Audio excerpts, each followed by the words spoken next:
Thanks for joining me on episode 1080 of the Inspired Stewardship Podcast. I'm Bob Loddick from Seed Time, and I challenge you to invest in yourself, invest in others, develop your influence, and impact the world by using your time, your talent, and your treasures to live out your calling.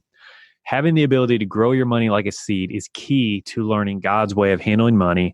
And one way to be inspired to do that is to listen to this, the Inspired Stewardship Podcast with my friend, Scott Mater.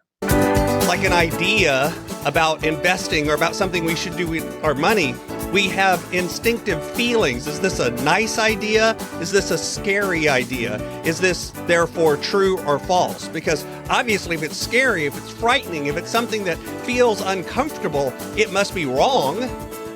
But the reality is feeling uncomfortable and being true or false are not the same thing.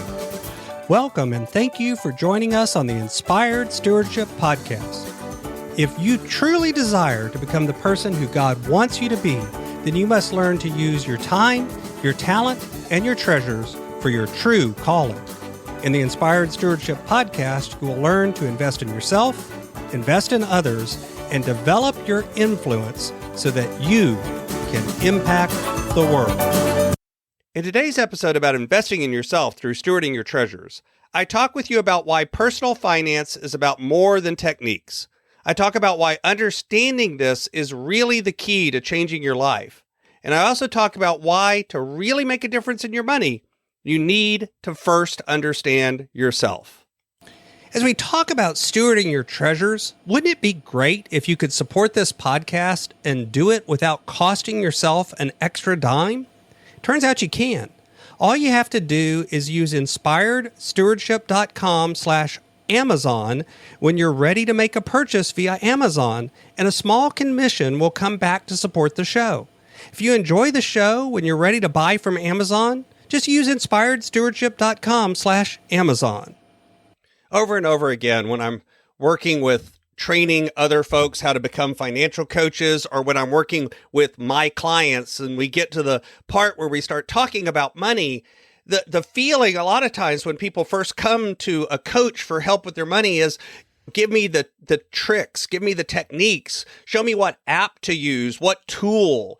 Even doing a spending plan or a budget, it feels if I do the budget, that will magically take care of my finances. If I use cash envelopes, if I follow the baby steps, if I do this technique or that technique, that will solve my money problems.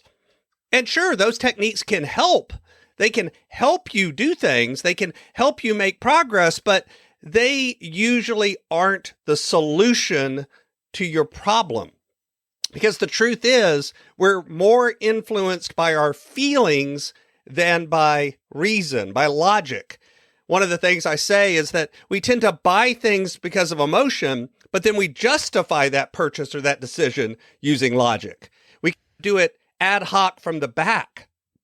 Now, it's not about removing all emotion and being only rational. Yes, we need to use logic. We need to look at the evidence. We need to think about those things. But at the end of the day, we also need to recognize the fact that we are emotional beings and we will make decisions in part because of emotional things. And that means that any technique or tool or logic that we use can be derailed and activated and unplugged because of emotional decisions.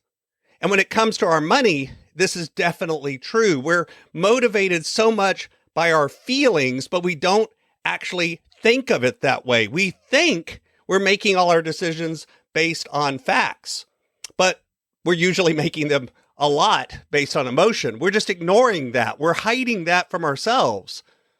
If we see something like an idea about investing or about something we should do with our money, we have instinctive feelings. Is this a nice idea? Is this a scary idea? Is this therefore true or false? Because obviously if it's scary, if it's frightening, if it's something that feels uncomfortable, it must be wrong. But the reality is feeling uncomfortable and being true or false are not the same thing. And so we tend to filter information using our own biases, and we don't actually think about what's going on. This is one of the ways, by the way, that folks tend to get scammed, is because we're making emotional decisions. We become emotionally connected to money that we don't yet have. That makes it easy to take advantage of our thinking in terms of scams and cons. The truth is, understanding that you have emotional wiring and scripts that come in about how we deal with money actually is important to making changes in your life. If you believe things like, it's not nice to talk about money, it's too late for me, I'll never have enough money to be secure, I deserve it, I should be able to get what I want, keeping cash in the bank, investing is only something for the risk, it's gambling. If you believe that if you do good, then everything will take care of itself, regardless of anything else. If you have all sorts of beliefs that come up in your head, and it's not that they're false, oftentimes there's some truth to them, but there's half-truths to these scripts. And because of that, we end up making decisions that aren't always the best decisions for each of us. We also have family of origin things that cause us to respond to programming about our money. The truth is, if you really want to make a difference in how you handle money, you have to understand yourself. You have to become self-aware about your personal beliefs, your personal decision-making, the things that you look at in the world that maybe you don't even really realize are beliefs you have about money. You have to unpack the emotional decision-making that you're having. This is why personal finance is more personal and less finance. It's why no one app or technique or trick will fix all your problems. Because at the end of the day, the cause and the solution of the concerns you have around money is you. I tell people I really work in 3 areas: time, talent, and money. Time, talent, and treasures, finances. But when it comes to time and finances, the truth is, both of those are actually about handling yourself, which is that talent component.